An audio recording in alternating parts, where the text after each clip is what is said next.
Good morning. This is Jack Finn. I'm the new president of the Yankee Model Investment Club. Can you see my screen out there? Yes, sir. Welcome to the January 11th edition. Yankee is a model investment club of associated better investing. We're a fully functioning investment club with real money, open to observation by the public. We were founded in 2008 and currently have 5 members in Connecticut, Massachusetts, Maine, California, and Texas. We started online in 2011 and meet monthly on the second Saturday at 11 a.m. We're looking for new members. We have 4 I think they're going to discuss at some point today as possible new members. No investment experience is required. New members are mentored by an existing member if necessary. There's no limit on where you live except if your state's tax laws requires the club to file a return. There's a list in bivio.com shown here for what that list is, and we can check too if you want. The requirements are their partners must be members of Better Investing, expected to actively participate in the club's activities, and make stock presentations using our stock selection guide in rotation with other members.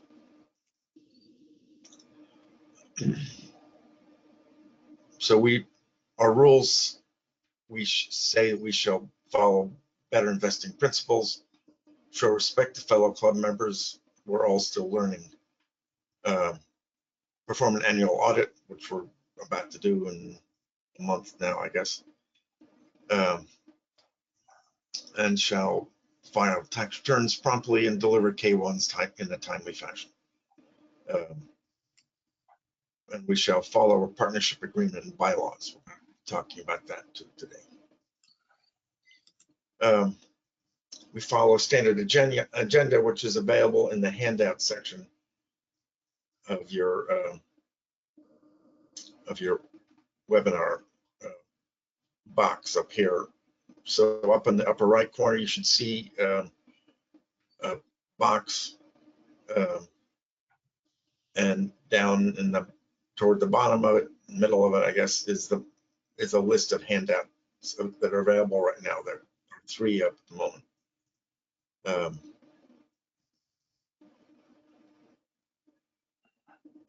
At the bottom of this, this same box, there's a chat. So the visitors will be muted most of the time, but you can always ask a question through the chat, and Joe in the back room will do his best to answer them and bring to our attention anything that needs an answer in the moment. We will throw the meeting open to visitors' comments at the end of the meeting. Did a friend forward you this invitation to visit us today? Be sure to register in Better Investing so you don't miss any updates and get notified for future meetings. You need to do that at the Better Investing site under chapters, online, and local events. And we should be there as the Yankee Model Club, and this is how you register. Okay. And this is our disclaimer. Nothing we say in this meeting is meant as a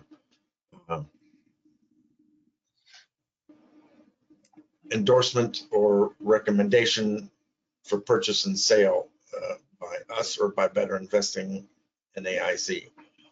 The views are expressed are the speakers only, I suppose, and do not reflect the views of better investing. No recommendations for purchase or sale of any stock, mutual fund, or anything else is made on behalf of better investing. Okay. And we are recording this for future use. We'll show you how to see our backlog of meetings later. So now we're on to the show. Let me show the agenda.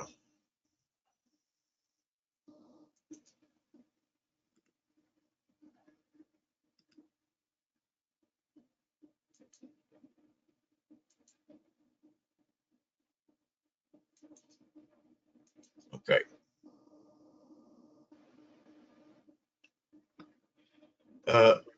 Sriram's going to do an educational segment, so I need to give this to Sriram. Let me see if I can share my screen and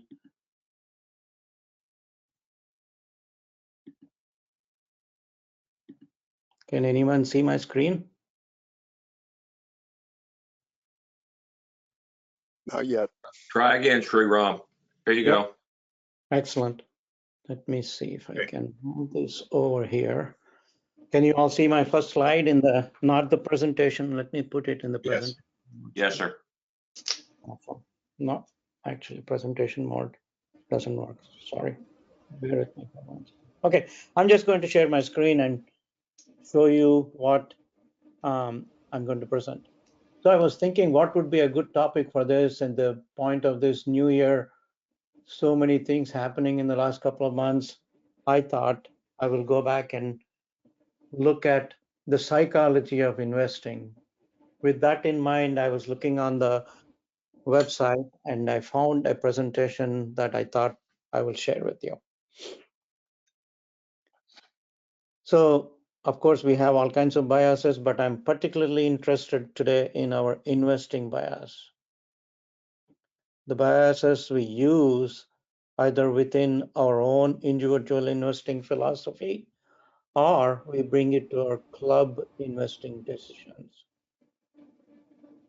Of late, there's been a lot of research being done in this area. I know there is a lady who actually got a PhD in the psychology of investing field. So you can imagine it's such a well discussed and well informed field.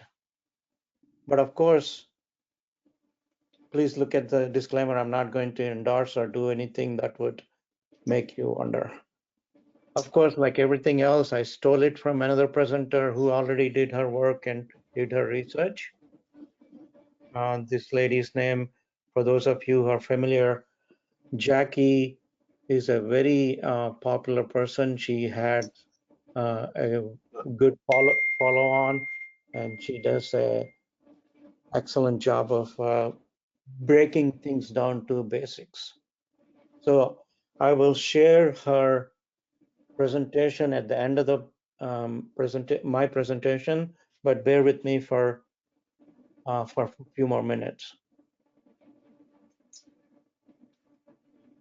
What she emphasizes is the psychology of finance as well as the behavior of finance.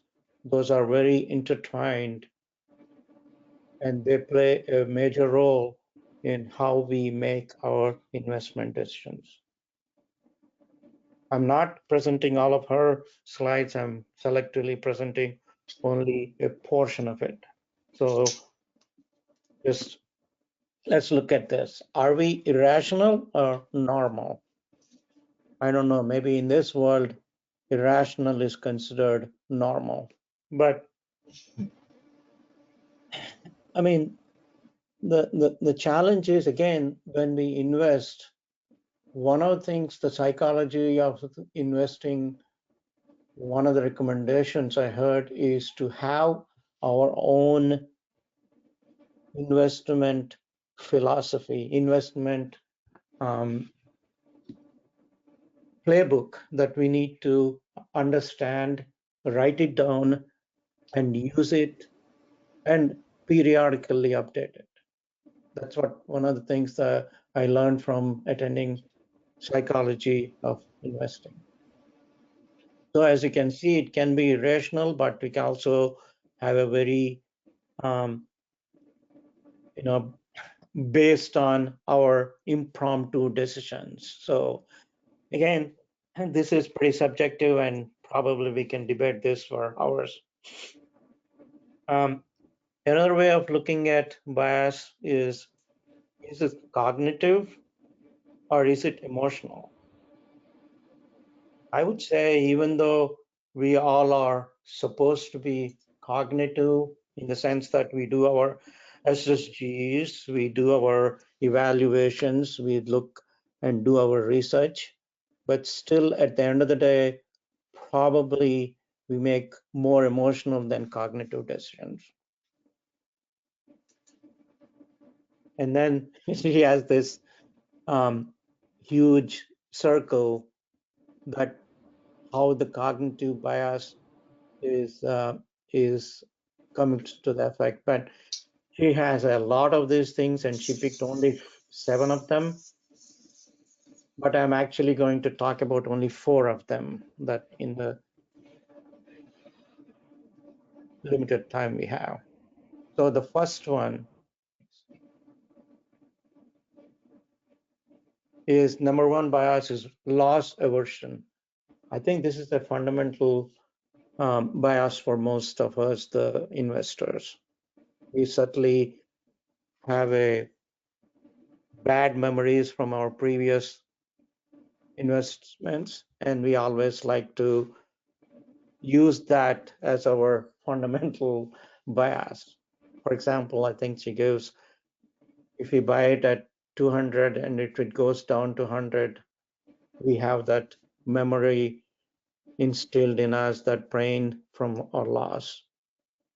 Likewise, if we gain $100, certainly that affects on the other way. So this makes us to be very biased towards the basic loss aversion.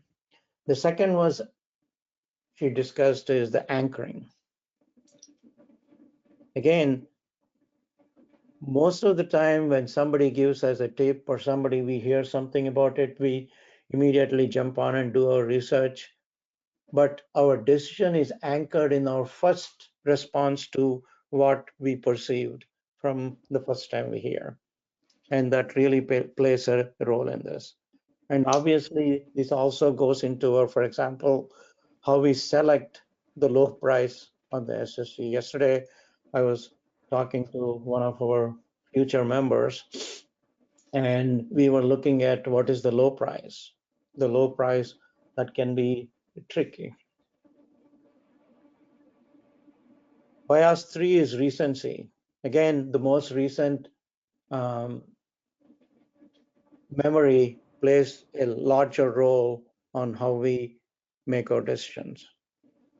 But of course, we as better investors, we should always keep long-term in our vision.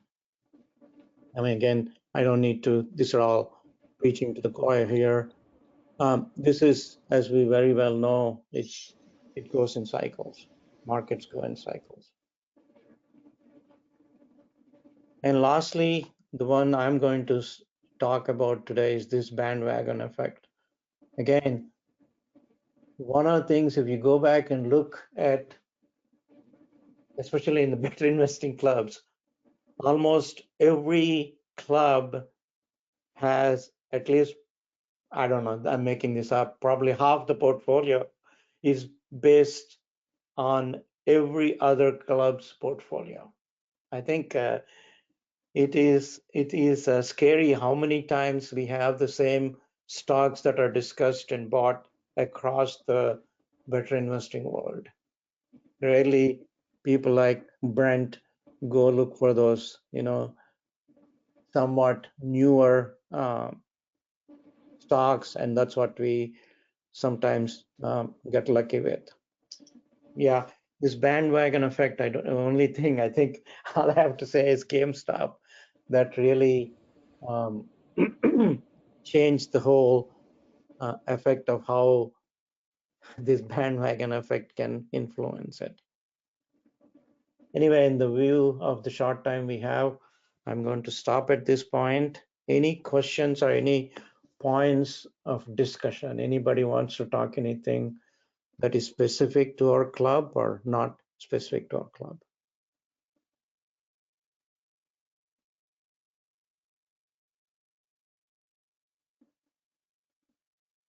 My goodness, everybody is silent. I see no questions from the audience either. There is somebody's hand is going up. Is that a question from somewhere, Joe? No, there is not. Okay, never mind then. Very good. If there Oh, are wait, no one questions, just popped up.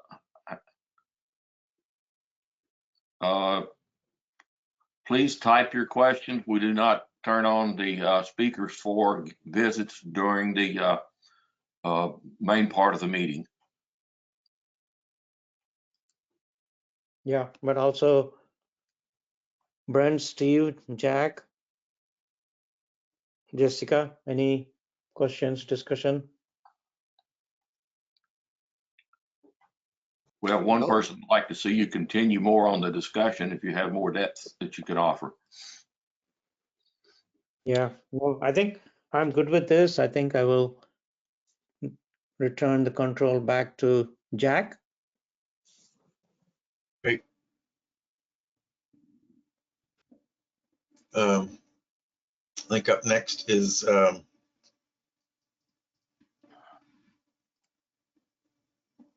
Jessica and I are going to talk about.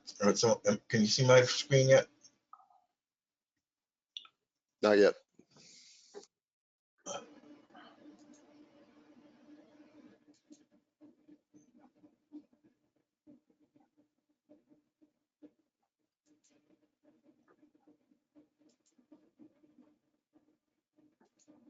Here we go. See it? You go there. Yeah, we can see it. Jessica, you here? I am here. So Jessica is the new secretary, but since I did the minutes last month, I thought I should present these. Thank you. Is that okay with you? Yes. So we got 31 visitors last month. All the members were present, as was Joe Farrell. Steve called the meeting to order. We didn't have an education segment. I presented the minutes, and I may have put them up in the public folder. They should be there. The public folder is where on Vivio is where anybody at all can come and look at our present and past minutes and new member documents and all that kind of stuff.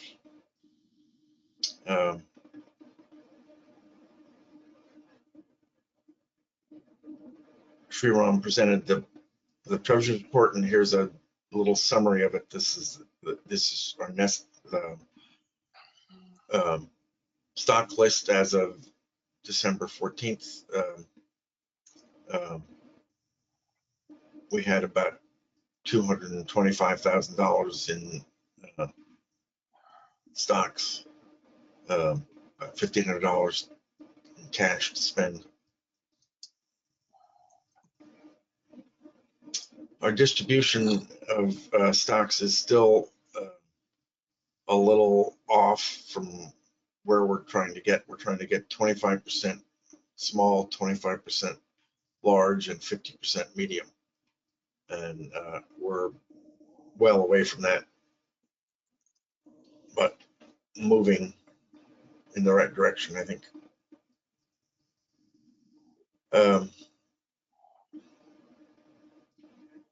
Brent presented National Mortgage Insurance Holdings and MIH.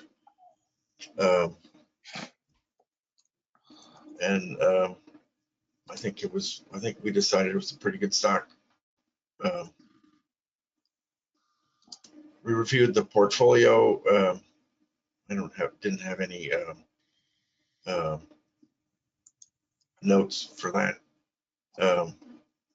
Our watch list, I think we had Gentex as a buy, and that's about it. All the others are holds. We should review this again this month. I think there's several stocks that are reaching their year anniversary of being presented, so it's time to decide whether we want to keep them on the watch list or not. So with our $1,500, we decided to buy NMIH. Although, did we sell some? I think we sold some. What did we sell? Did we sell some tractor supply stock last month? Or was that previously? I didn't think we sold anything, but I could be wrong. I don't think we sold anything. We did not sell anything. Okay.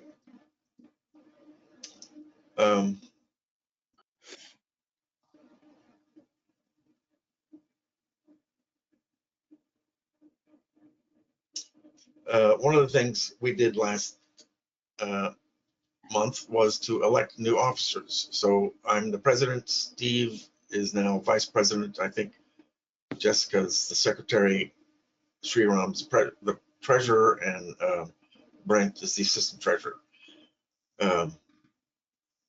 We have 5 members and 5 officers, so it all works out nicely.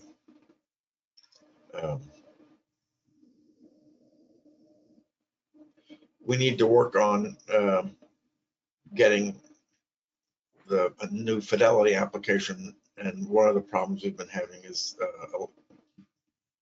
trying to get electronic signatures. I haven't been able to manage to do that, and so far need a Sriram. I Did you make did. some progress on that, Sriram?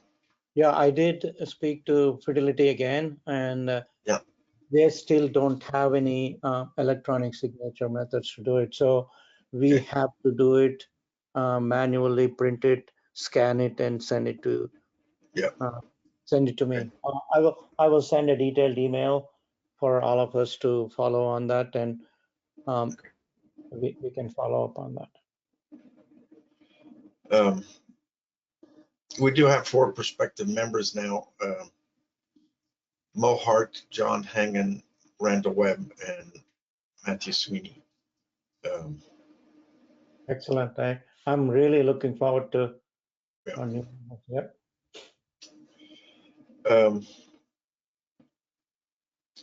We decided a couple of those members only wanted to invest, did not want to invest $200 a month, so we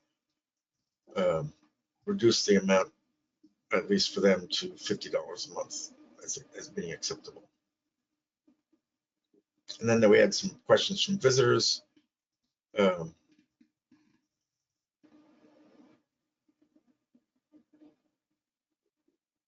Yeah.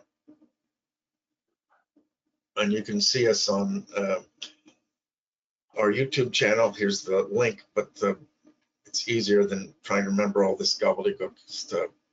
Just search for Yankee Model Investment Club. That's it. Any questions about the minutes?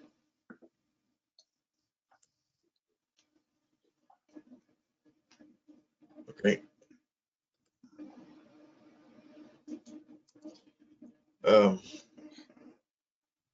So Jessica, you ready to do Vive? We're doing treasury report, right? Yeah, let me do a quick. Treasury report. Sorry, Sriram. Yes. Yes, yes. Skipping. Sorry. No worries, no worries.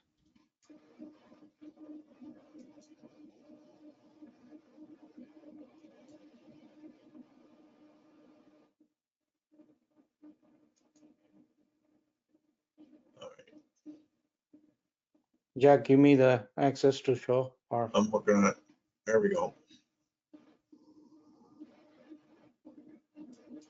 All right, Sriram, you should have it. yep, now I have it.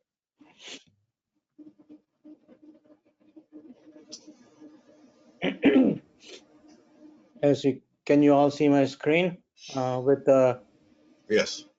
BBO list here? Yeah. As you can see, we have $1,214.78 in cash for this month. Everything else is invested. We do have the overall, it took a hit in the last month. The markets have taken a hit, and that's why it's been a difficult month or so for our investments here. This is the each individual performance of the individual investment, member status. Again, this gives you how the senior people, the people with more long term are doing much better than us, but this is the split of our status, and this is the performance. As I keep saying, thank you very much, because my performance has always been about 4 to 5%, whereas everybody else's is about 8 to 10% because of when I buy or I bought these units, because that's how it happens, which is perfectly fine. As we always say that this is just to learn. Investments are on our own side. He had a few transactions this month. As you can see, we have dividends from a couple of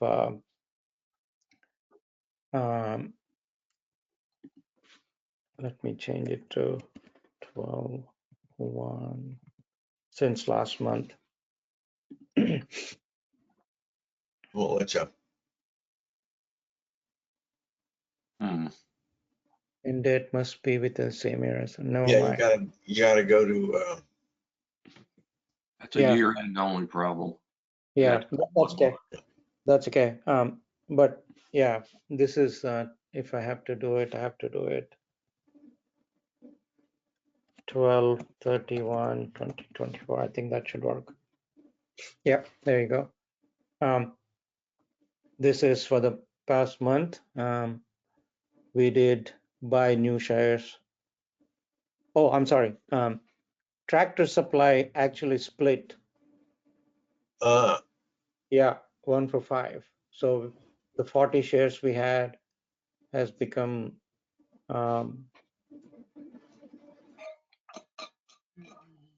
I'm sorry. Yeah, 80 shares we have become 1 to 4 split, I think, and became 320 shares.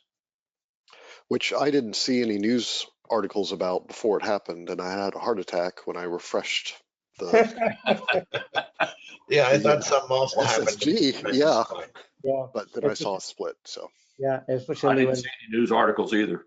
yeah, there was no, it's a big surprise, and there was no news articles or anything like that. So, yeah, I'm glad I'm not the only person who was surprised by that news.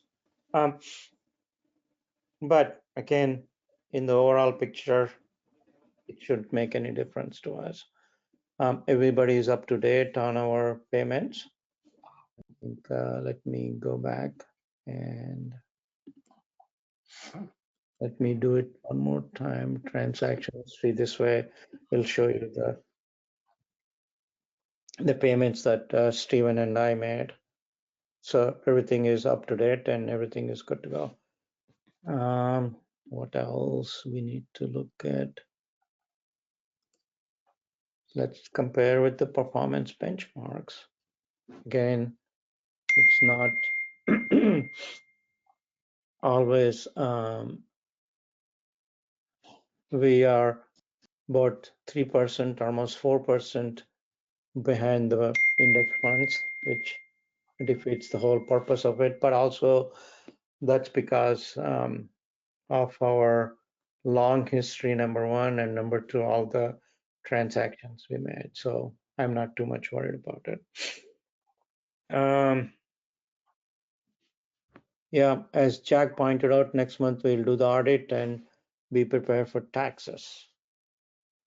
Anything we need to look, I don't think we need to pay too much attention at this point for capital gains or losses. Anything else we need to look at? Otherwise, back to you, Jack. Okay, I think Jessica's next, but Yeah. Jessica, that company size diversification chart is wrong since I didn't fix the number of shares of Tractor Supply. Yeah, no, yeah, that's a good point. We can fix it. Okay. Yeah, I just fixed it. So when it comes time to showing that, I'll have that. Let me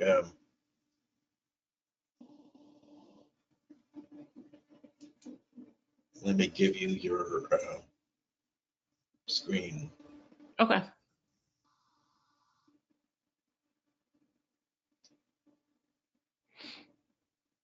Where's that?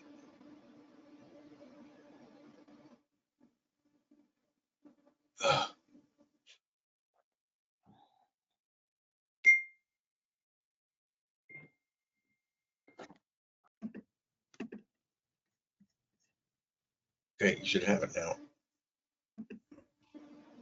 Can you see it? Yeah. Okay.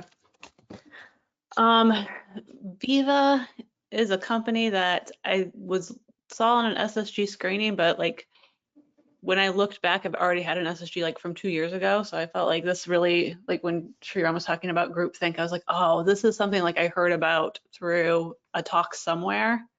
And I don't know. It popped up on my screen again, but I didn't realize it was a company I've been looking at before.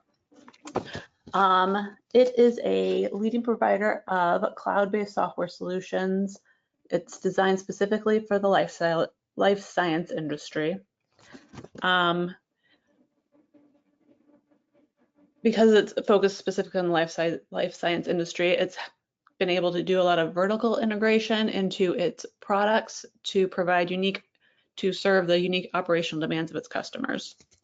It has 2 different segments where it gets its revenue from. The commercial solution side, they have a custom relations management platform, which specializes in in-market data and analytic tools. It currently has 2 different platforms, a Salesforce platform and its own, it's developing its own platform called Vault. I'll talk a little bit more about that, but currently the combined customer relations management side is about 60 to 65% of its total revenue. The other side is its research development solutions. This is only on its Vault platform. It's a content management system used for managing data across several life science industry applications. Its key functions are commercial, clinical, regulatory, quality and manufacturing, and safety. And it's to try and streamline operations for companies developing drugs and providing services to those companies. It accounts for about 30 to 40% of Viva's total revenue. In 2014, 2016, somewhere in there, they originally partnered with Salesforce to manage as the platform management of their software, and they started developing their own platform around 2014, 2016. In 2022, they announced that they would be moving everything over to their own Vault platform. And because of this, in their most recent quarterly call, one of their big customers, I don't know who it was, but it was one of the big pharmaceutical companies, said they were not going to move over to the Vault platform and we're going to stay with Salesforce. Salesforce is working to develop its own kind of lifestyle service platform for customer relation management. And there was a big price dip. So that's why it became in my buy zone and why it looked like a good deal when I saw it. So that's a little bit of the backstory of it. It is based in California. It has a high cash to debt ratio. It's got 1,634%, $71 million in debt. I considered it a moderate growth company. It had been growing fairly well over the past 5 years, but it's been slowing down.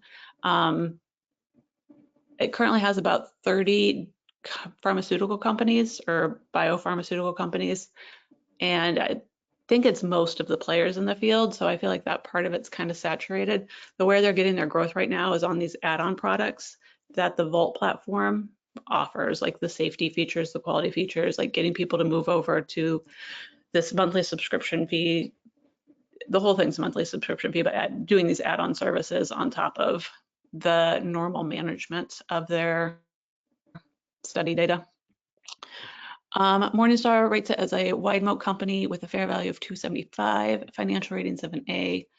Value Line had projected sales growth of 13% with EPS growth of 14%. They were ranked timeliness of 2, safety of 3, technical of 3, and annual total return was 8%, high 19%. CFRA had them listed as a hold. They didn't have any other quantifying, like a qualitative analysis.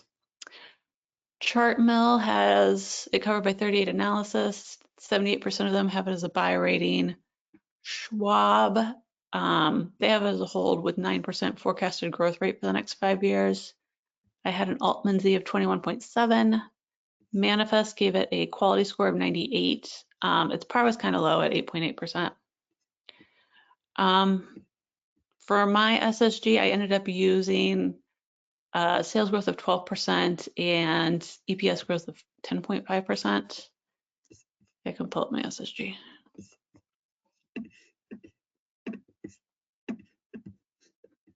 Maybe.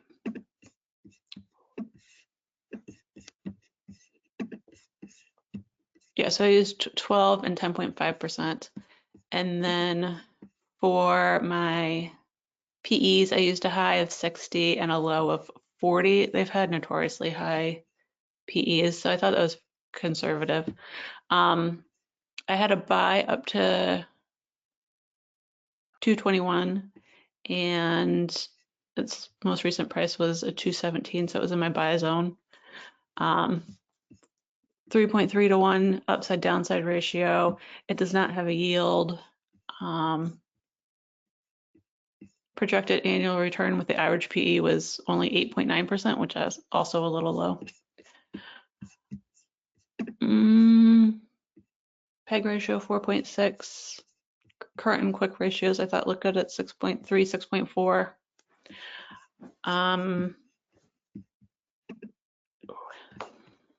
Let's see. For me, I thought the risks and rewards were, it had a good balance sheet, has a large cash reserve. It's a wide moat company with a high switch cost. The bads were the Salesforce potential competition, which I actually don't think will, it sounds like it's going to be several years before they'd be able to build out a platform. And given that Salesforce is more of a generalized platform provider and Viva really specializes in lifestyle life science industry and can provide more tailored solutions to clients, I thought that, I guess if there was competition, Viva would probably be in a better position for that.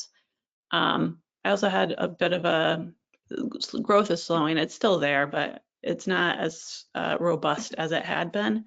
And with it kind of being, them already having a lot of the companies on their books, like it seemed like growth might be a little limited when they're trying to get it through these add-on products. I think that might be kind of it. Do you guys have questions?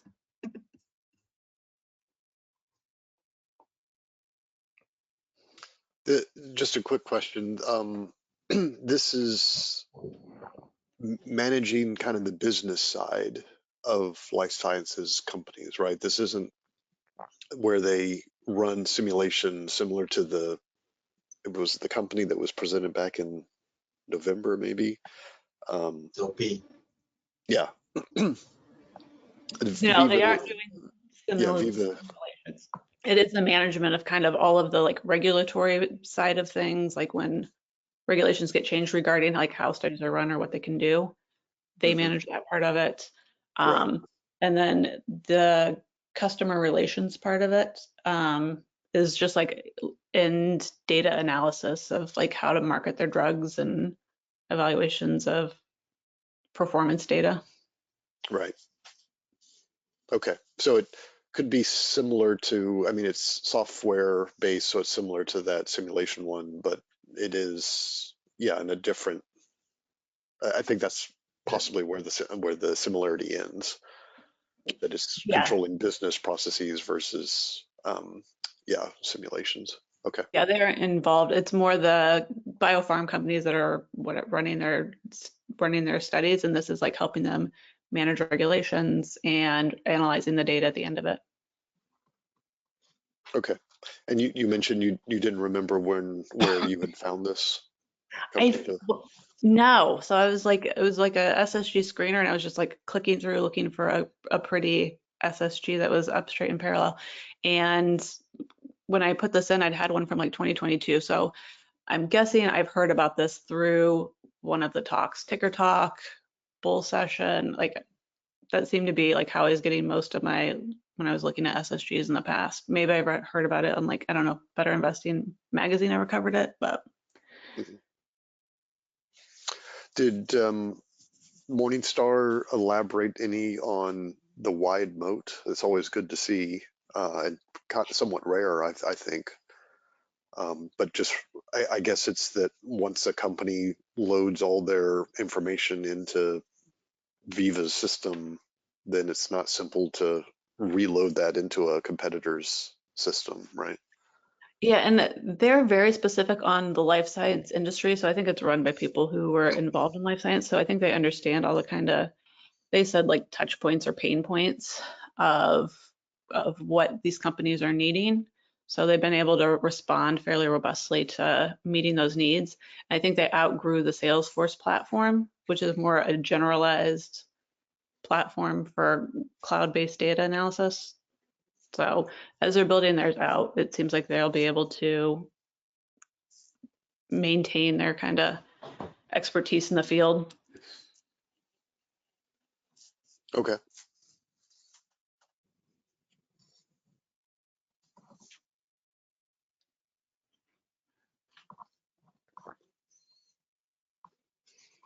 Thanks, Brent. Steve, you want to put your 2 cents in? Yeah. I actually pitched this in 2020, so I'm fairly familiar with it. At least my my analysis page is kind of frozen in time because I saved them all. So I was just looking at the market cap to see how much it grew. So when I pitched it, it was 22.472 billion, and now they're like 35 billion. So they're growing. They're not growing quite at the rate that one would hope, but they're definitely growing. The problem were when I pitched this and it got nixed, it was because it was too rich, right? It was the valuation is nosebleed PE. It's priced to perfection. This is one of these things that this is the perfect stock to buy on the dip. We kind of had a bad week there. At least my stock suffered. So I'm not sure if how this did. To be quite frank, I didn't look at the week, but I think it's I'm looking at my notes, and I heard a lot of the same stuff. The product is extremely sticky. Once you buy this product, that's it. You're hooked to them for life. So and the other point of having a large moat, I actually have that written down. So I think it's a really good stock. I think that we have to be careful at the buy point of the stock. That would be my concern. I wish I could say that it was in the buy or the sell zone, but literally this morning as I was pumping through all the SSGs, my account got turned off, so I couldn't get a. Yeah, I was less than pleased, I can assure you. Having that happen, it was running, and then all of a sudden it says, no, you need to pay. Oh, thanks. So that's kind of where it is. I like it, but the question is can we get it at a decent price? Thanks.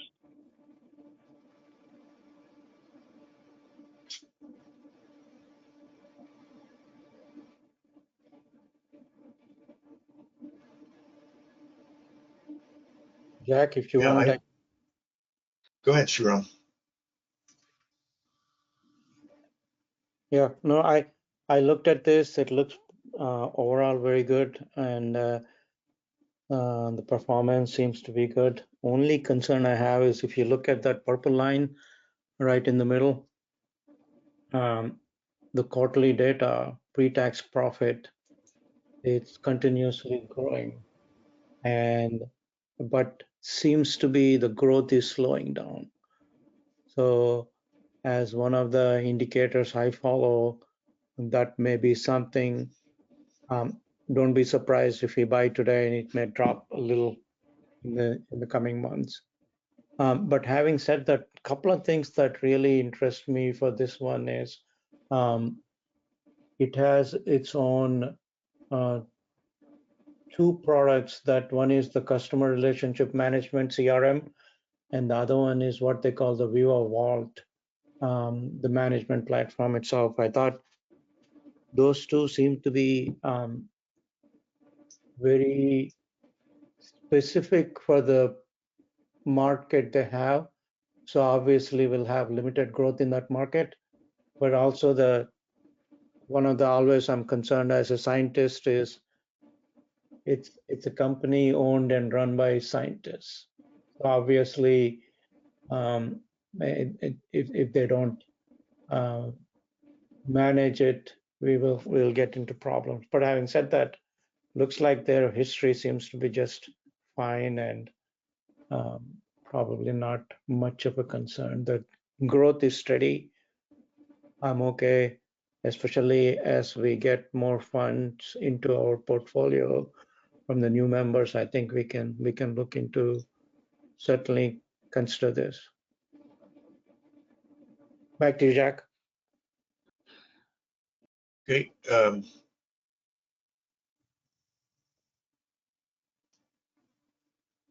I looked at this and it ended up in my hold zone. But I think I can't remember what I put on the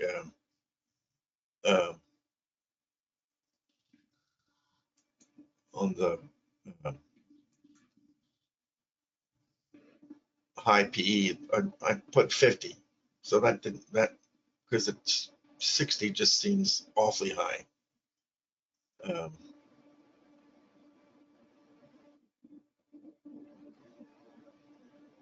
That's a lifetime. Shouldn't have to wait 60 years to get our money back. But I know that's not. So that's going to come down. I think the average or the present earnings ratio is only 53. So it is on a dip compared to what it has been. The 5-year average is what? Average high is 75.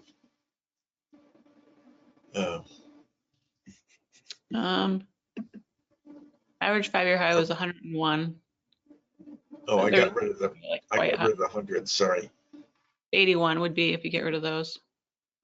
Yeah. Hey, Jessica, can you please click on the 10 years? Where's the 10 years? At the beginning of the first column at the top. Oh, there we go.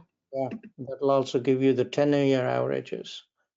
Yeah, I don't the think I ever paid attention to that. Yeah, no, I think that's one of the recent thing they added. You can see even the 10-year seems to be at close to 100. Yeah. Crazy high. Yeah, yeah.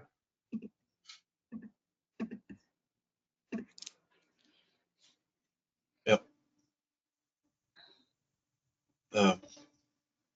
This thing is still growing like crazy. Yep.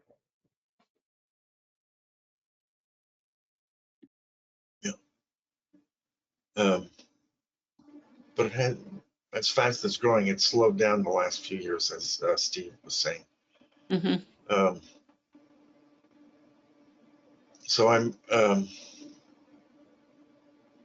anyway. It's in my hold zone. I think my I can't remember what buy range is.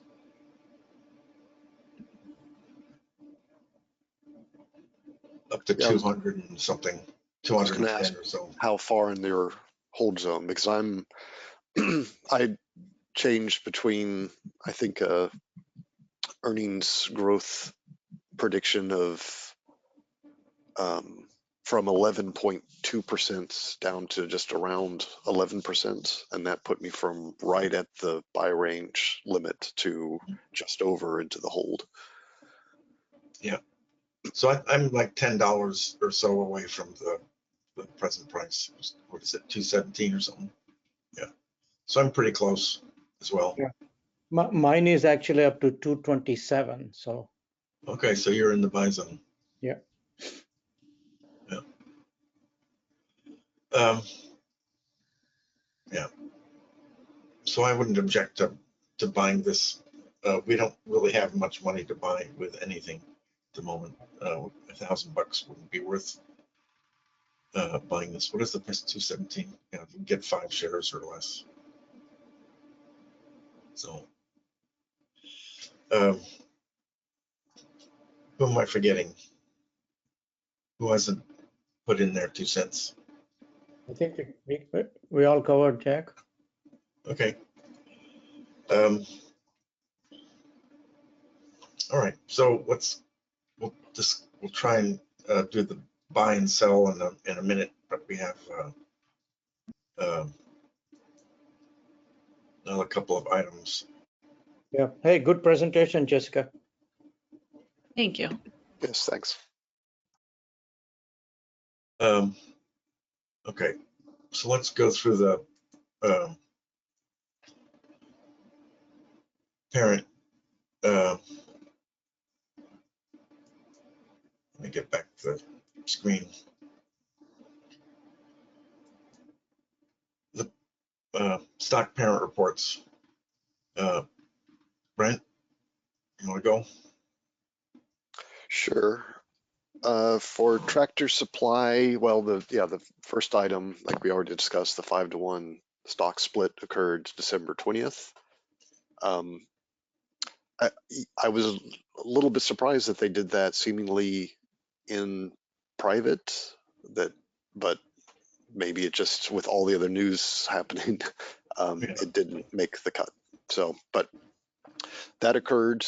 They also announced PetSense that it has expanded its Stella and Chewy's product offerings at all stores nationwide to include freeze-dried raw patties, meal mixers, kibble, and raw-inspired nutrition solutions for both dogs and cats. So they're expanding that line. And they also unveiled a multi-year initiative to do more last-mile deliveries.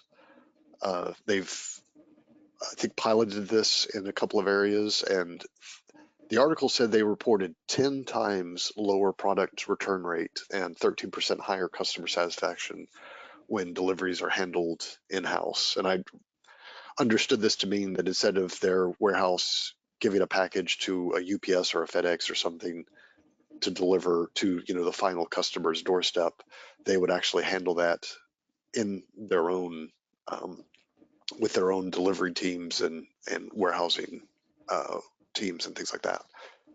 So they're reporting a much improved customer satisfaction level from those. So if that turns out to be true, that'll be great. So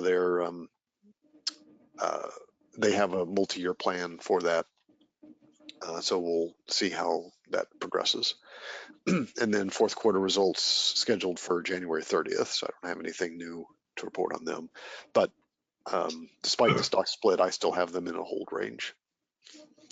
And then ACMR didn't really find any news. The stock price has been pretty flat for the last couple months, but nothing that was newsworthy to report on.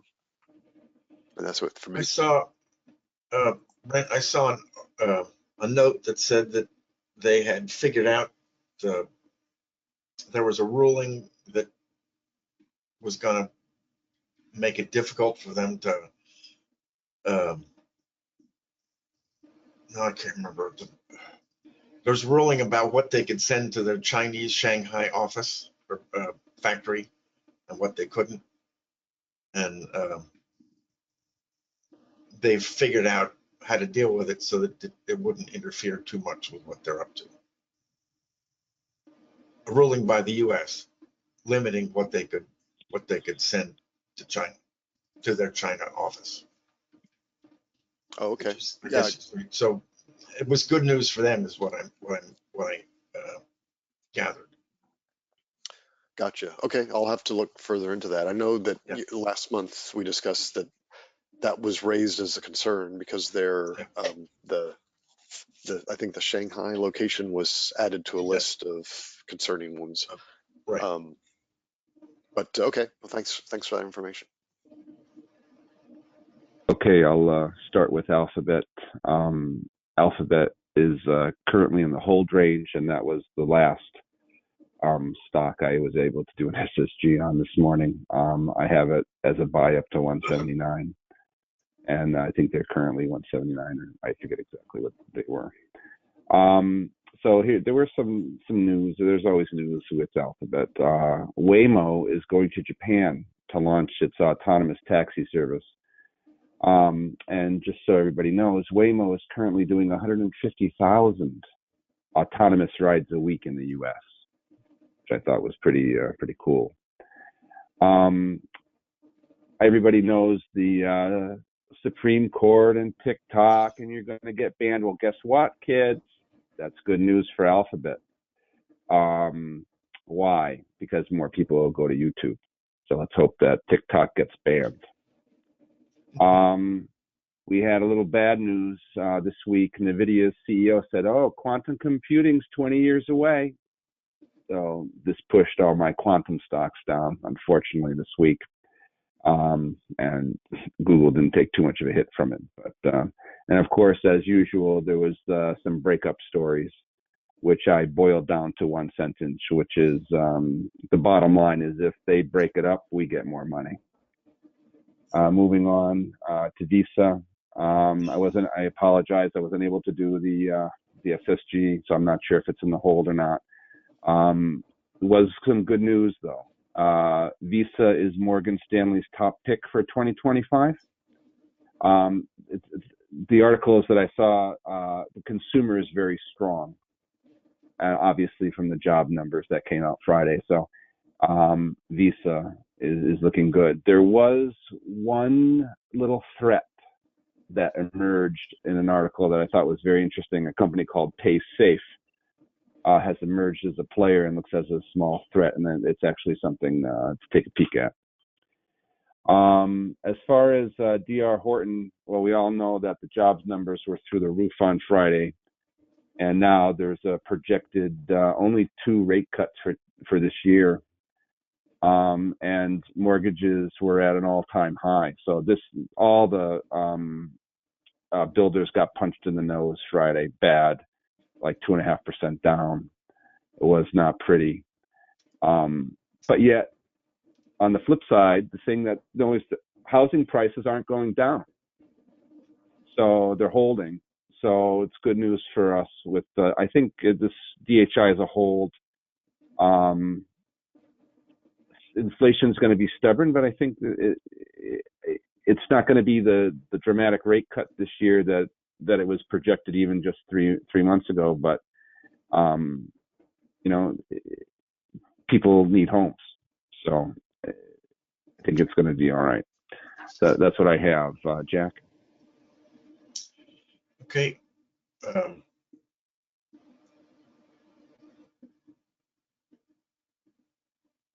Let's see.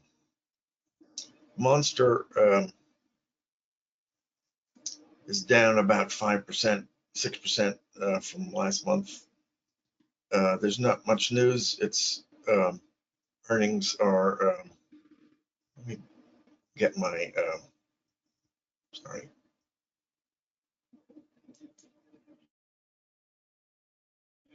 Portfolio here.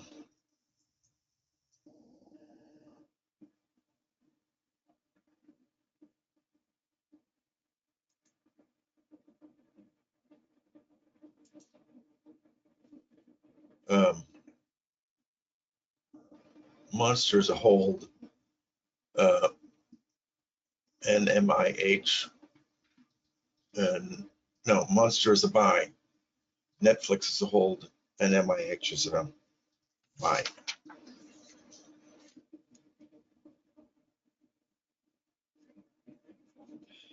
There's not much news for Monster.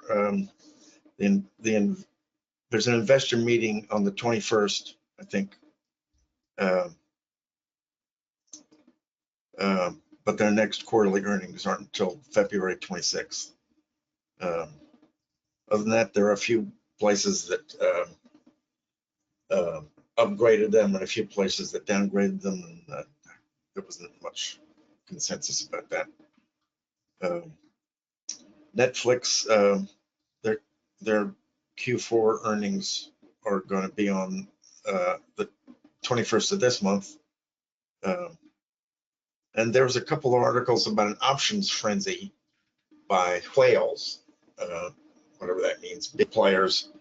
But I couldn't make sense of what they were doing.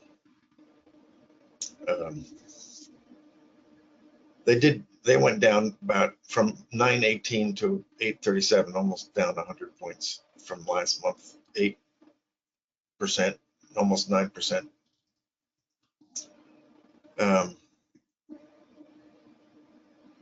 So they're in the hold for me. And then NMIH, the company we bought last month, I think they're now only about 1% of our portfolio. So we need to increase the size of this. And they're still in the buy.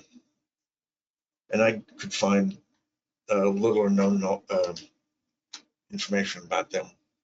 Not much news at all. That's it for me. Yep, taking over from my three stocks I keep track of, HLI, QLYS, and SEIC. All of them, nothing major happened over the last month, except all of them lost, like everything else in the market, their value. Hopefully, the markets will bounce back. Nothing to report on. All three of them, they have their earnings calls later this month or earlier February. So I should have detailed information for the next month. Two of them, both Qualys and HLI, had the value lines updated. The CIC is in the hold. Houlihan Lokey is in the hold. Qualys is in the buy zone. Again, like I said, there's nothing specific or nothing obvious about these things we need to discuss at this point. Jessica? Okay. EXLS, I don't really have any updated information on them. I have them as a hold. Pfizer, they announced their full year guidance for 2025, which is like 0% to 5% range. This was taking into account the unfavorable impact of changes to the Medicare Part D that was under the Inflation Reduction Act that goes into effect this year. So I think it was kind of a positive. They and Moderna, I think both had a little bit of a bump earlier this month because they're both working on bird flu vaccines. They had one medication that got FDA approval for metastatic colorectal cancer, and they had some good clinically significant phase 3 data for a bladder cancer medication. I think their partnership with Segan that buying them was probably a good thing. I have them in the buy zone. And then SLP announced quarterly earnings for Q1. They missed EPS analyst estimates. They were at 0.1 cent and they were expected to do 0.6 cent or 6 cents. Revenue was up compared to Q1 last year. Profits margins were down from last year. I think there was some concerns about decreased penetration into the Asian market, and they weren't overly concerned that this was going to be, like they said, Q1's kind of always a slow time for them. So I have them in a buy zone. That's what I got.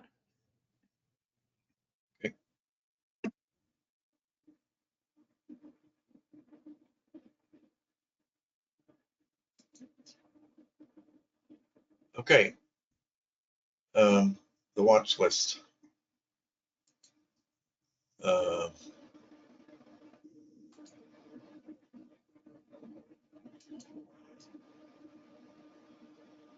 In the watch list, Exos doesn't count because we already own it. Gentex is a buy, and Paycom is a buy. I think we have several companies. Go back to this. Gentex, Paycom, and PayX were all put on the buy list last January. So we should either throw them away, take them off the buy list, or buy them, or redo them. So I think. Yeah, why don't you take them off, Jack? Yeah. Because they're stale, right? Yeah. Yeah. I was about to say the same thing. I think I second that. Let's go take them out and. Okay. Okay. So they're gone. All right. I'm looking at the wrong thing now. Okay. Just a quick question. Right. What is our Yes. what is our policy on representing things that maybe we did in the past? I guess this month is an example, like that was from 4 years ago, it sounds like. Yeah. Is there any objection for folks that, like, if something on the buy that was on the watch list is now maybe in our buy zone, we represent it as our stock to study? Yeah, no, I think that would be fine. It's Yeah, I don't think our club rules or our operations discussions, I don't think it says anything about representing something. No, I realize we probably don't have it written down in any of our rules. I was just, I guess, the team members' expectations or things like that. Like, are we always looking for or trying to strive for fresh companies, or is it really just the best quality in a buy range that we do? I was just curious about what people's opinions were. Yeah, I think we're looking for good stocks. That's all. Yep. Brent, how I would say that is like one of the stocks on the watch list was Gentex. Well, we had previously owned Gentex and got out of it and then re-put it on the watch list. That's a very cyclical automotive company, right? So they're a great company. It's just you got to catch it right. It's one of those. So yeah, I have no qualm at all. In other words, it doesn't have to be brand new. Because like with Gentex, I knew the history that they're a great company. They just have to be very cyclical. So yeah, I think anything is fine for that. Okay, sounds good. Yeah, it just occurred to me, Brent, that probably it's not a bad idea, but if instead of Jack watching all this, if we presented a stock, I don't know, 6 months ago, if we are still watching that, may not be a bad idea to bring it up for discussion rather than just let only Jack keep an eye on it. Yeah. You mean if it's on the watch list, maybe dig into the watch list first as the pool for future stock to studies? No. No, a watch list will still be a watch list. Yeah. But whoever, if I say, I don't know, I don't think I have anything I proposed in this. I don't know, let's pick, if I proposed NVIDIA, may not be a bad idea to, for me to follow it. And if it comes down to the price range, or if something that's bring it to the attention of the club. Yeah. Okay. It's time to vote on what we're going to buy, if anything, with our funds and sell. Does anyone have proposals for today? Why don't you bring up the either the PERT chart or the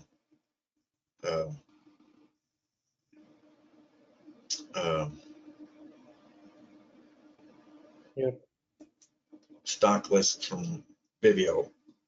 Do that, Jerome. Okay, let me share my screen then. There. Yeah, I can do the control. There you go. Give me one more time. It looks like it didn't come up. It's out there. You're just on the wrong screen. Oh, okay. Which screen I have it? Yeah, it says we're looking at your screen.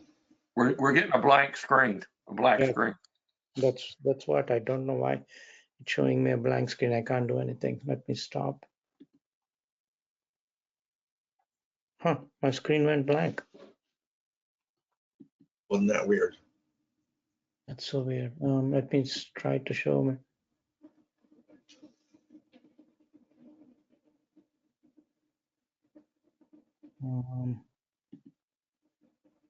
There you go.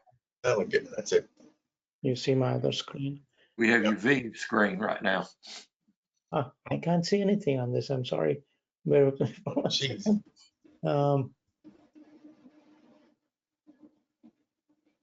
My studies.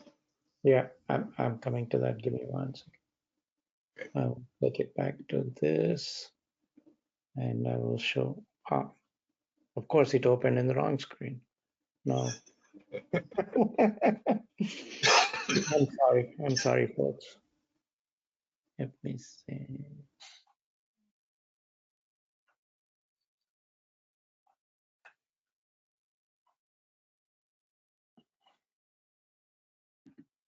Did I lose the ability to share my screen? No, we can see your screen still. Okay. It's not the screen you want us to see. How many screens you got, Sriram? About 3. Oh my.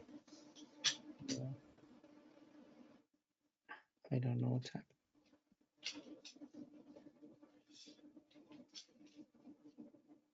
We keep getting the same one that says my studies. Why don't I show what it is I want to show? Yeah, please show your screen. I don't know what happened. I'm not able to share my screen every time I want to share. We'll start with No, go back to your, yeah, okay. Yeah, but the main thing I want to say is because we have only a limited amount of money, probably it's not a good idea to buy into something new. May not be a bad idea to consider to reinvest into one of our smaller investment elements. Yeah, so we have a proposal from someone.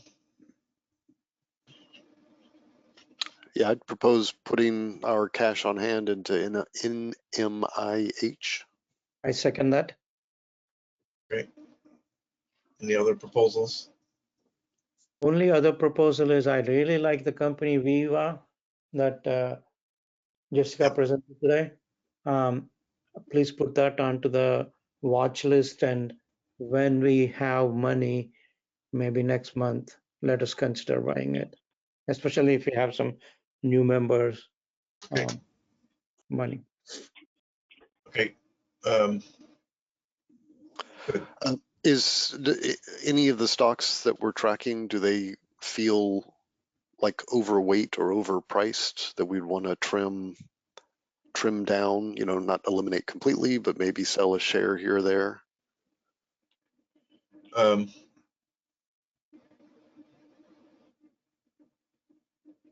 Actually, Jack, can you go back to the previous screen, the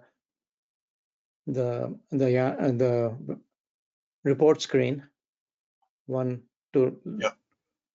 and then click on the investment performance. Yeah. As you can see, Netflix and Excel services, we did pretty good on those two in the last couple of years. Is that Yeah. something we want to harvest, or? I think Netflix is, Excel services is now our second highest Owner. 11%. Almost matching Alphabet. Yeah.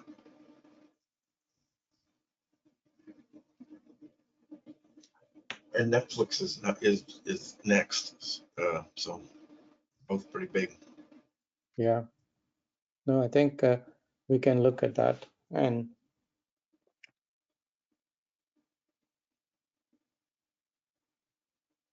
Okay. All right. So far we're going to buy, take all our cash and buy NMIH. an MIH.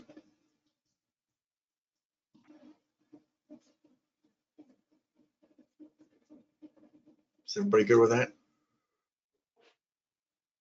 Yep. Yes, I'm just thinking here, like, would there be objections to if we were to sell, I don't know, 2,000 from Alphabet, let's say, and put Yes. that into NMIH? Yes, Yes. there's an objection. Okay. I think it's going to be a real crap market for the next month, and we need to. I would hold Just on Alphabet or for all the stocks? for everything. I think I wouldn't sell anything here. I think that that's a very conservative approach, just to buy NMIH, and then we'll see what happens next month. Yeah. And there's going to be a transition here. There's going to be a hell of a lot going on in the market, and there's been a lot of dust being kicked up, so to speak. So I think we need to be conservative here. Yeah. And yeah. And on the other side also, we'll also have, especially if we have some cash, we'll have a lot of buying opportunities in the coming months. So I think let's plan for that. And when the markets drop some more, some of these things, if not, NVIDIA comes down to $95, I'm going to buy some. Okay. Yeah. Let's proceed. We've got a lot of stuff to talk about on the agenda here. Yeah. We have there's a couple pieces of good news here. Steve has paid his bill, and I think I've finally figured out how to correct the discrepancy between the Bivio and Fidelity accounting. I think it all had to do with the same thing. So they now match. Sriram still has to send me a check to sign for Sriram to pay for our dues. Yeah, and also, like I said, I did talk to the Fidelity account. I Yeah. will send the updated records, and we will reflect the latest thing. One of the things Yeah. we need. We'll do this and remove the Liz and Ira from the club All in the coming month, yeah. as we do, yeah, in the coming month. Yep. All right. The Bivio has been renewed as far as I can tell. Is that right, Sriram? Yes, so Ira pointed to me that we get the subscription for no fees. So I nicely requested, and they said, yes, you can have complimentary for 1 more year. So we have to, I believe we have to do that every year. I'll be happy to do that.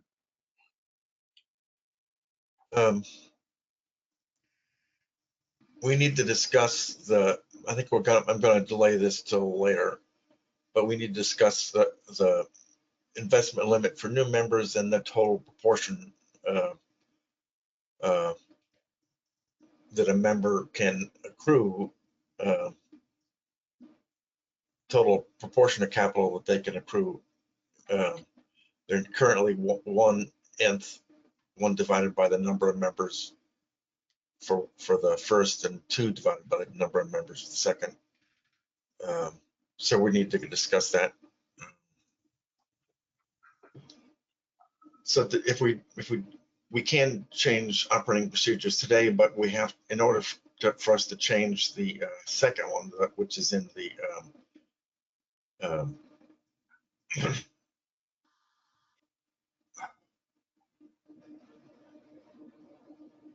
the partnership agreement, we need to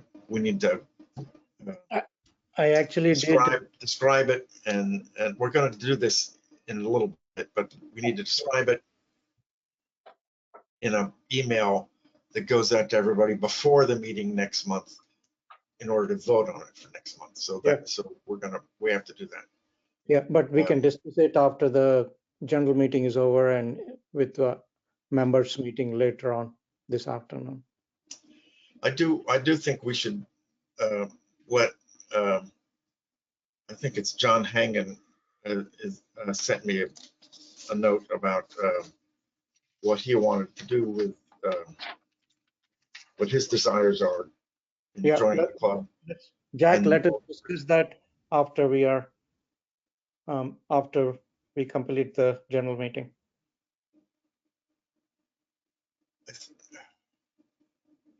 I thought we should let him tell us what he wanted. Of course, yeah, please.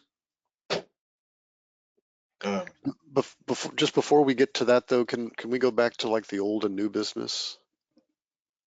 Yeah, I'm just a little bit confused on the just going through the bullets. I think the first 2 again are just housekeeping.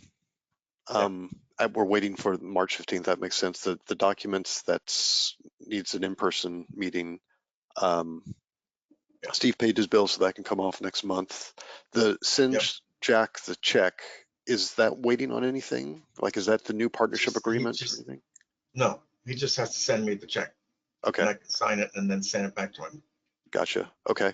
The remove IRA from Fidelity account is what is that waiting on? That's waiting on Updating all the everybody pages of the Fidelity, Brent. So we have to change on the Fidelity forms who I can't think they call them responsible agents are, or whatever their term is, and we have to all sign the partnership agreement and send all that to Fidelity. Okay, but we're not ready to do that quite yet because we're also We're possibly making looking to change, changes to that. yeah, the partnership agreement for the contribution Yes. amounts, right? I see. Okay. Yeah. Would you mind just could you drop that in there, like a couple of words, just so I don't keep asking these questions on future months? Maybe on that same bullet point. All right.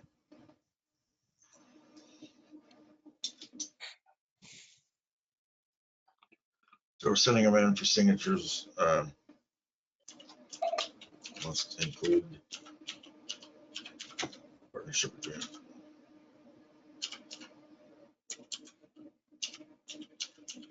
Yeah, I guess I was also meaning the second to last bullet in the old business section where we're removing IRA from Fidelity account, just that that's contingent on the new partnership agreement, which is contingent on our discussion of contributions. You don't have to put all that, but just like requires new partnership agreement or something in this bullet. Yeah, I think that's a good point.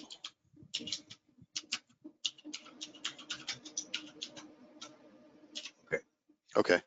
Then the last bullet there, Steve, to add Club Connect, I think that's complete, right? I think so.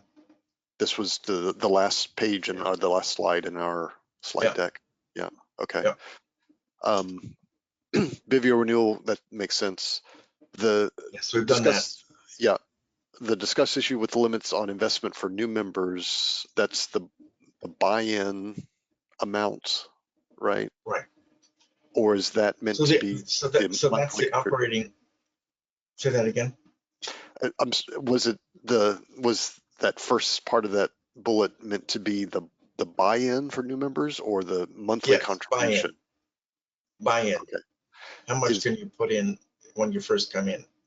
Okay. Is the monthly contribution in there somewhere? Because I think we talked about that earlier, but yeah, that's still $200, or we decided for a couple of people it was going to be $50. But to the point of, do we need to change operating procedures or partnership agreement to allow that? No. So that's the I can't remember whether it's the partnership agreement or the. It's in the partnership agreement. Yeah, it lets us says we can vote on letting people in. It gives the members discretion to make that changes as needed, Brent. Okay, perfect. Okay, I think that clarified everything for me. Thank you. Okay.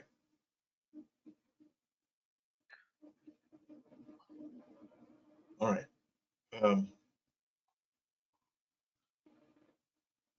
So Joe, can you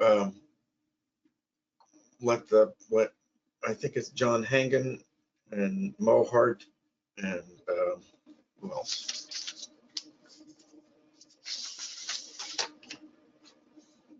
Randall Webb and Matthew Sweeney open their mics, and John, if you're here, let's hear from you. What you sent me in an email you wanted to do. Yeah. John, I have unmuted you, so you need to unmute yourself locally. Yeah, unless John wants to wait till everybody. I guess I just unmuted myself. Yeah. Okay. Good afternoon. We can hear you, John. Yep. Hi, Great, John. good afternoon. Hi. Just so that everyone hears it the same, I had proposed to Jack to invest in the club, which I'd love to join and be accepted, but to invest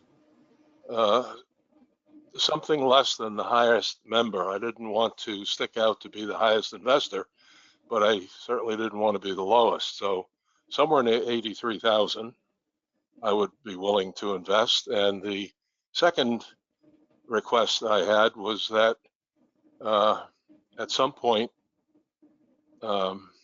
you have to resign, or you die, or you do both. I do not want to have my estate get back stock. I would prefer cash back, and the partnership agreement does not allow for that. It gives it gives the voting members the option. Yeah. So those were my thoughts.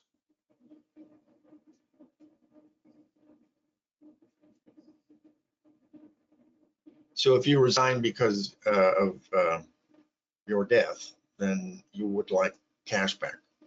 Yes, I just like to keep things simple, like the Okay. computer adage, garbage in, garbage out. In this case, cash in, cash out. All right. Well, I think we need to discuss that. So I've calculated. There's the 1/6 or 1/5 amount to put in would be in the $40,000 to $50,000 range. I guess whatever you guys decide, if you think it's Yeah. if it's Yeah. more comfortable with a $40,000 to $45,000 investment, I guess I don't have a problem with that. Okay. But I'm willing to go up to 80 or 83. But it's up to you. I'm not here to break any rules. Okay, John. So I've got I think I'm showing on the screen a couple of new members speaking slots for the Stock to Study for February and March. Would you be able to make one of those to give us present a Stock to Study? Of course. I'll send you the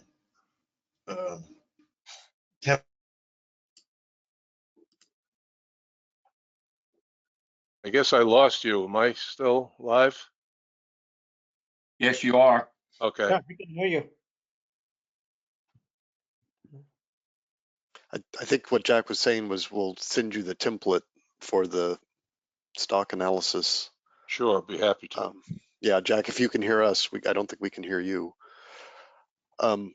While Jack's reconnecting, John, just a question on the cash in, cash out request. Is that a deal breaker for you? Yes, it is, unfortunately. And I say that not because I want to argue, but because if I pass away and I would have no reason to resign any other condition, my wife certainly wouldn't know what to do with it. And I'm not interested in causing her any confusion in the future. So that's my only reasoning. Gotcha. Okay.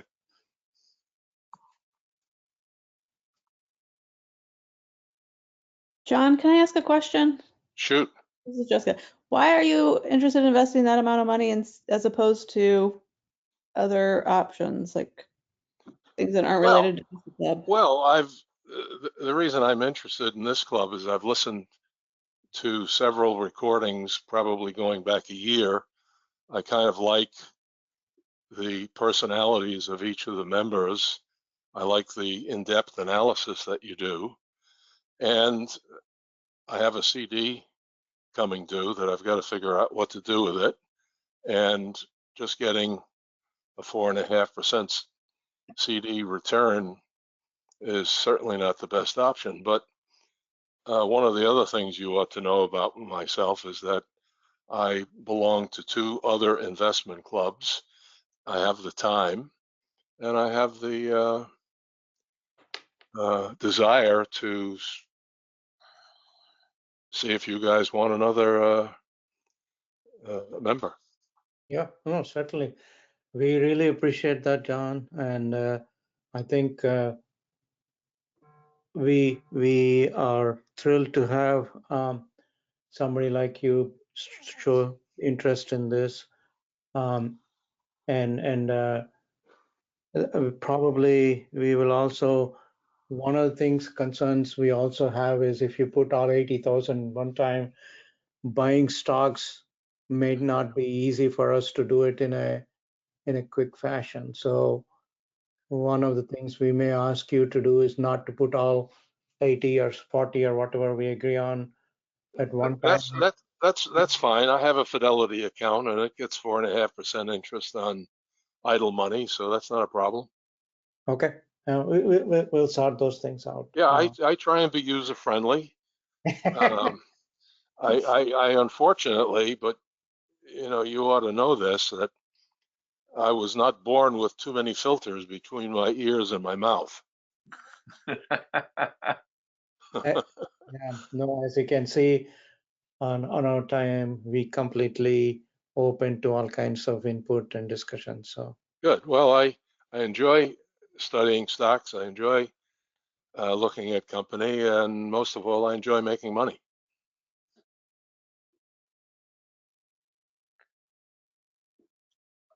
excellent. Jessica, did you answer But the question? the camaraderie is probably better, the highest priority. Yep.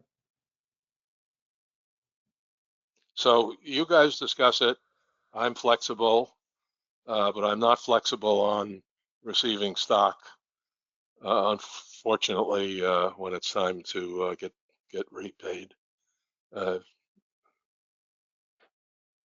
And I think that's just, I haven't fully digested it, but it, the combination of a big buy-in and then the requirement that we have to cash out in the event, you know, in that Yeah. event is just a little bit concerning.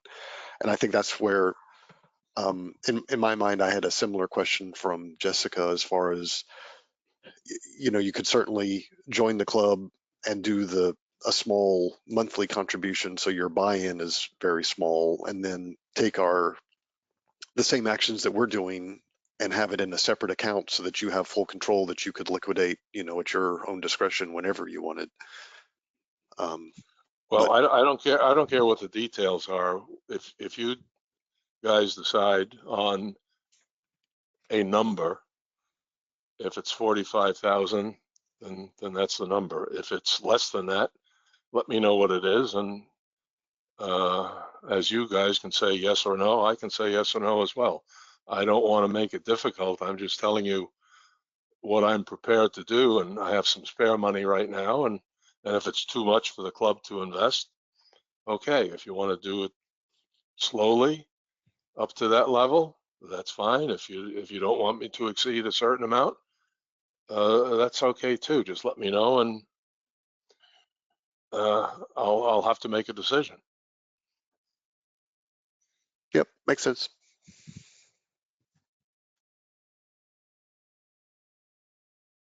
No matter what you decide, I think you guys are spot on with training the public and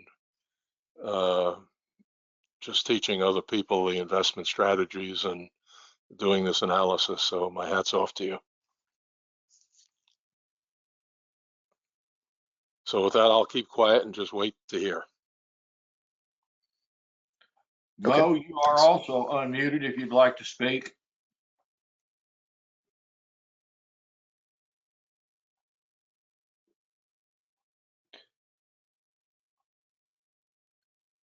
And I don't see the other two members on, or the other two potential members online. Please tell me I have a name wrong. I see Randall on there, Okay, and Randall, you are unmuted. All right. I actually met with Sriram on yesterday, and I definitely want to get started. And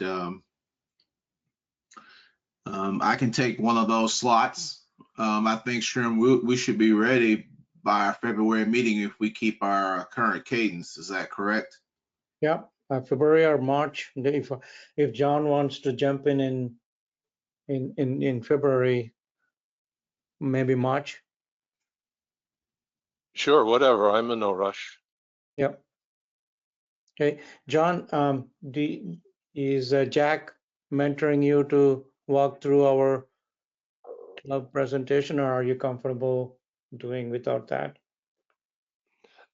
I'm comfortable with doing without, but I prefer to have the relationship Yep.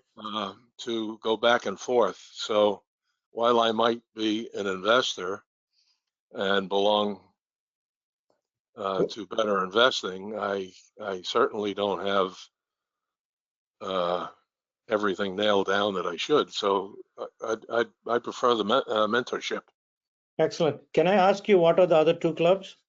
Sure. The first club is Quality Investing in Massachusetts. I've been a member for about 18 years.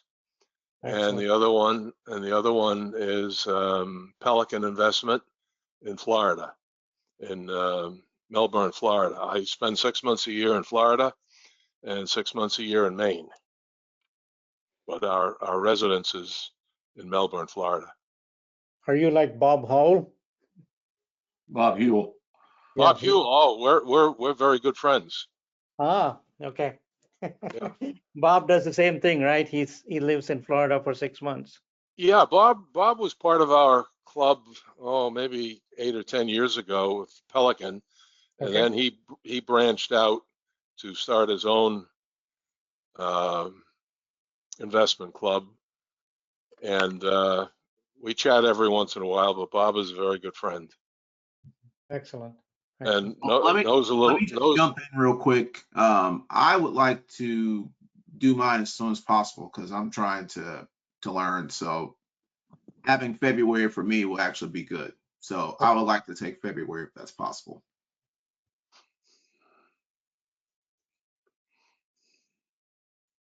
Yeah, Jack, John, you guys are all okay with that? I'll help Randall come up to speed for the February meeting.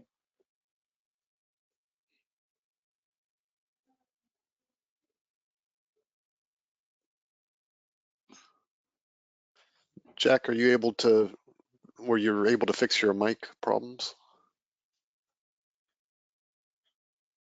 We can't hear you if you are.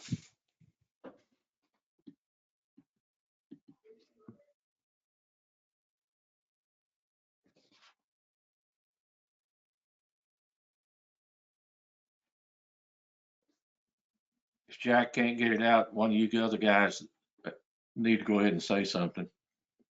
Whoever Yeah. the VP is. Yeah. I think Steven is the VP, but as far as I see, there's no problem if Randall, yeah, actually, Jack already put Randall on the February, if you guys can see the screen.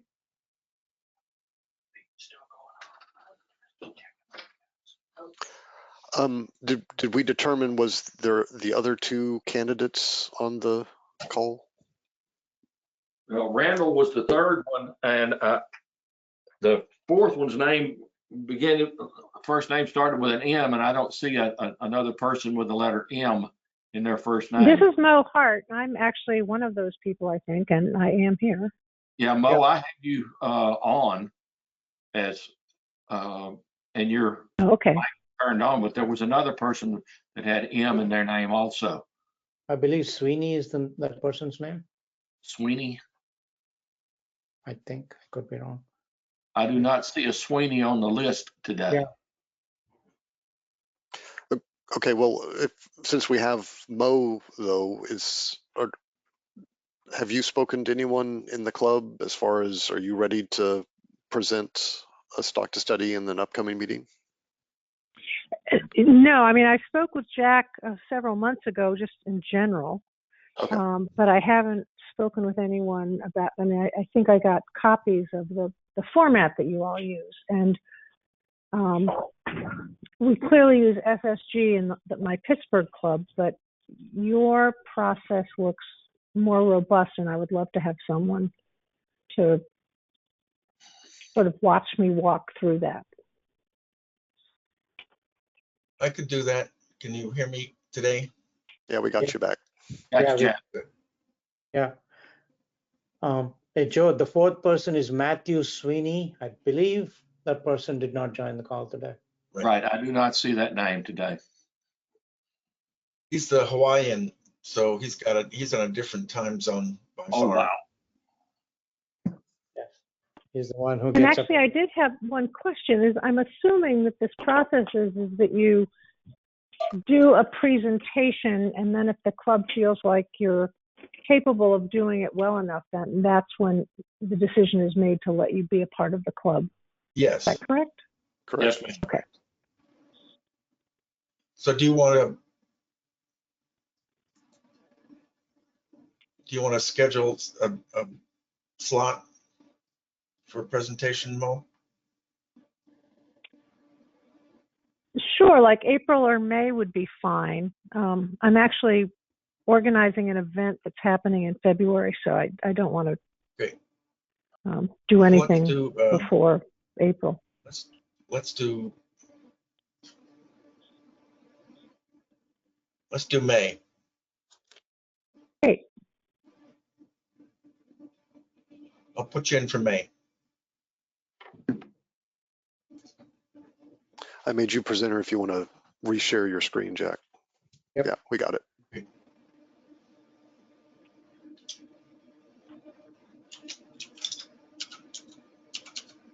Okay. So I'll get in touch with you, Mo, about with the template, and we can discuss SSGs and stuff like that. Good. We got lots of time though. Okay. So Randall is scheduled for February.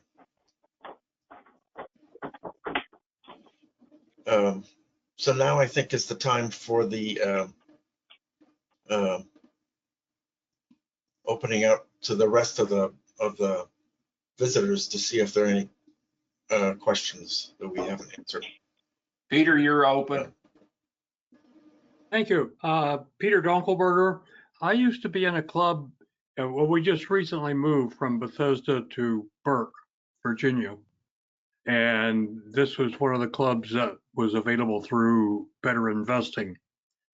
I'm very interested, though, in a club that meets in person. Yep.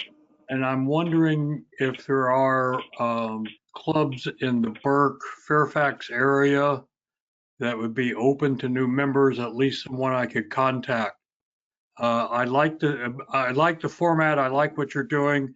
We didn't use the SSG in our club in Bethesda. We found it way too complicated for us to deal with. So we developed our own little format to use for presentation, more of a comparative format than the SSG does. But anyhow, was wondering if anybody knew some local clubs like in Fairfax or the Burke area that meet in person and might be willing to take on a new member. I don't know. There's have you tried the Club Connect thing on Better Investing? Better Investing, I mean, yeah. I think I did, but there were limited numbers of clubs on that when I looked at it. Yeah. So, and there was nothing in the immediate area.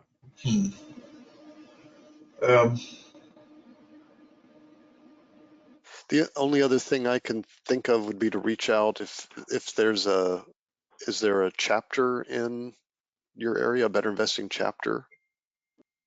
There should be. Oh, I think you're it. Oh, okay. Oh, yes. So the online chapter is kind of a chapter. There isn't a chapter. Let me find out, Peter, Hello. and I will get back Hello. with you. What's that? I said, Peter, I Hello, will this find. is Susan. Okay. Okay. Peter. Can you hear me? Just a minute, Susan. Yes. Hi, Susan. Peter, Yes. Sriram is a officer in the online chapter. He'll do some checking for you and see if he can help you. Great. You guys don't meet online, don't meet in person, right? Just No, strictly sir. online. No, they have people in 4 states. Oh, well, okay. 5 states. And one, Yeah. 5 states. Okay. California to Maine.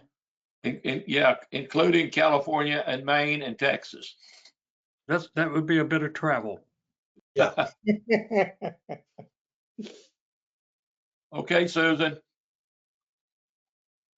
Hi, So I'm in Shriram, Washington, I'll look forward D.C. to hearing from you. Okay, I will get back with you, Peter. Yeah, I think you have my email address. Yes. Go ahead, Susan, sorry. You have my Okay, email I'm in address. Washington, D.C. Yes. Do you have a question for us? No, I was trying to respond to the gentleman and tell him he can reach out to Cheryl Patterson, who is the president of the Washington, D.C. chapter.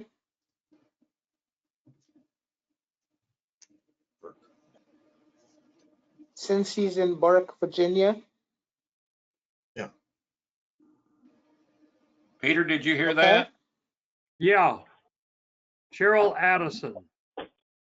And I'll check out, that's the Patterson. DC chapter of Better Investing Model Club in DC for better investing.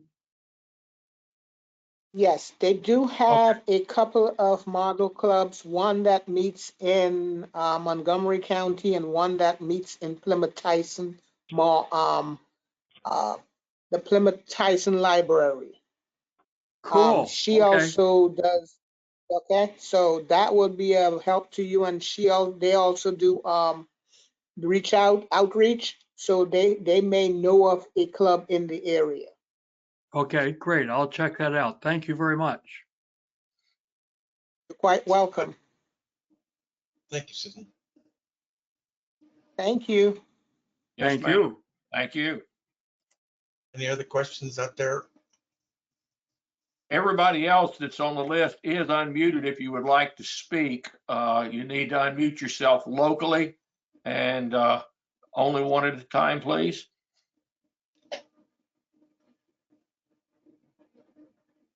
William, you bounced on for a second and then bounced off.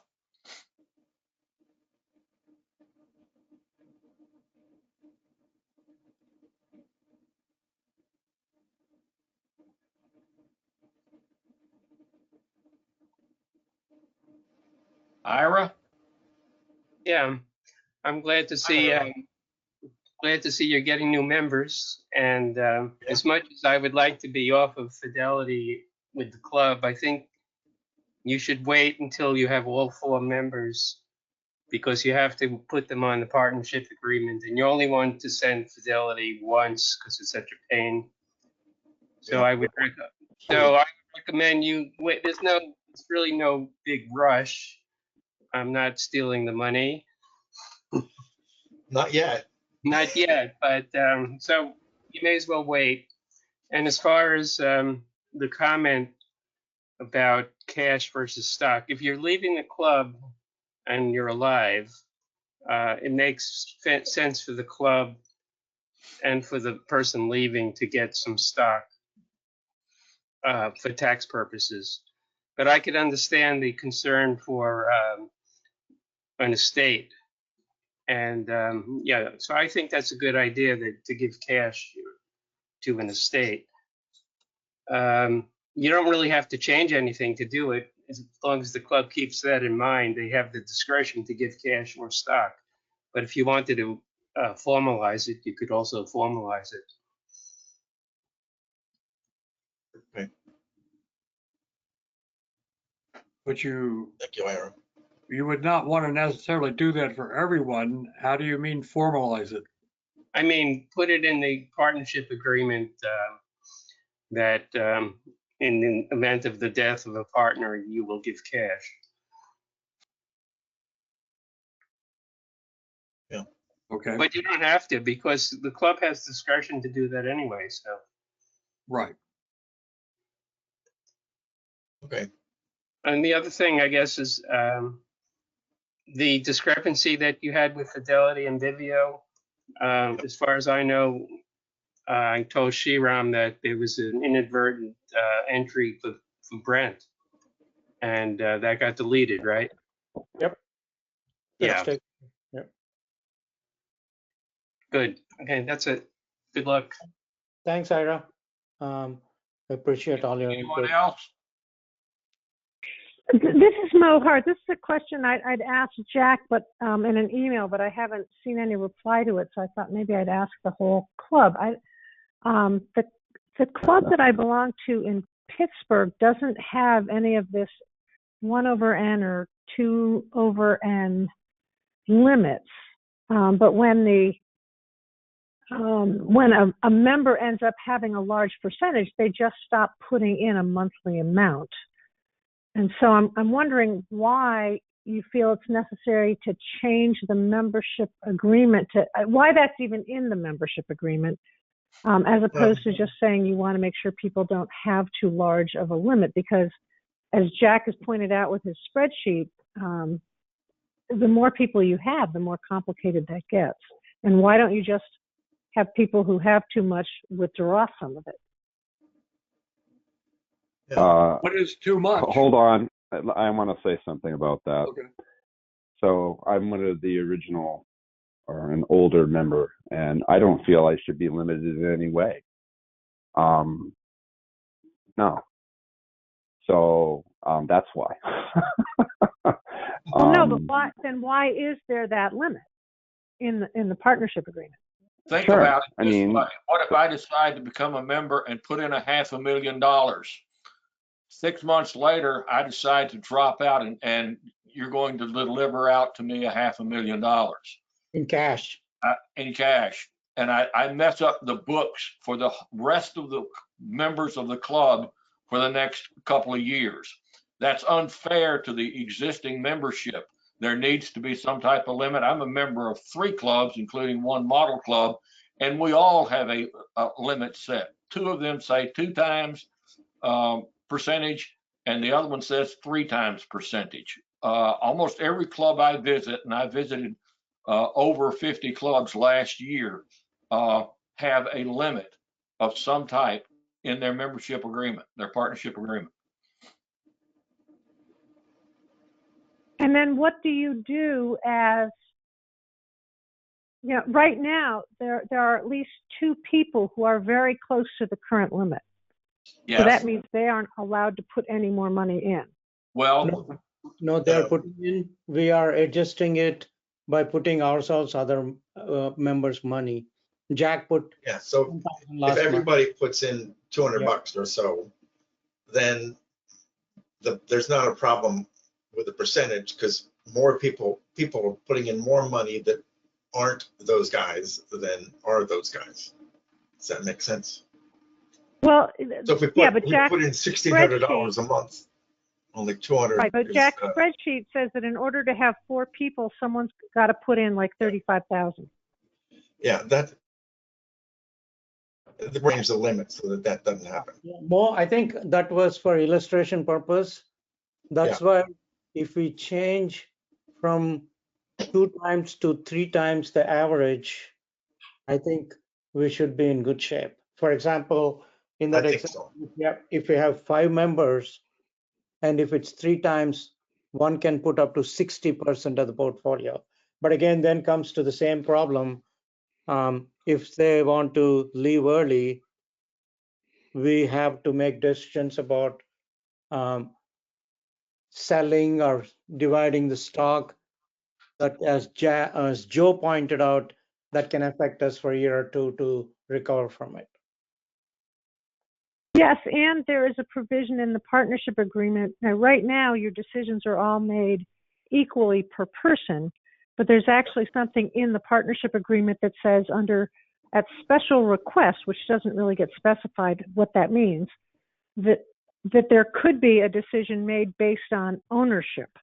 So if you did have somebody who had 60%, that person could make a decision without anyone else wanting that decision to be made. So that's why I don't understand. I certainly don't understand why that provision is in there. Yeah. I guess I need to read the partnership agreement a little better. No, I have one last question before you leave, if you don't mind. Sure. This is John. Assuming that you give a resigning member stock, let's say it's Google, and Google has had a $30,000 long-term profit who pays the taxes on that if you give the a resigning member stock? I'll make that simple for you. The partnership may have a 60% gain in it, but if you as the departing partner that is receiving the stock have only a 5% gain in it, all you're going to pay tax on is 5% when you sell the stock. Okay. He gets a And stepped-up if basis. you have passed away, I actually just handled my uncle's estate. And if you have passed away, the cost basis gets reset to your date of death. Yes. So there could Right, be very he little gets a capital gains stepped-up involved. basis. Yeah, the basis gets adjusted. Yeah, I could jump in here also. I resigned recently and I got stock and cash. The basis of my stock depends on the basis in my club. It's not based on your basis in the club is on the units that you bought, okay, and the taxes you paid previously in previous years. I don't. Does that make it any clearer? That's what I was trying to imply. So anyway, the stock that I got, I haven't sold any of it. I don't have to pay any taxes on it until I sell. And my basis will be the basis that I had in the club, not the basis for that particular stock from that the club bought it at. Thank you. Yeah.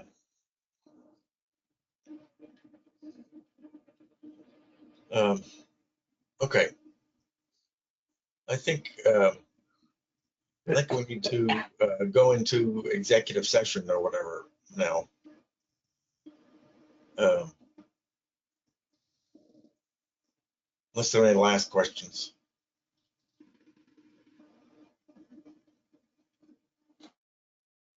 Joe,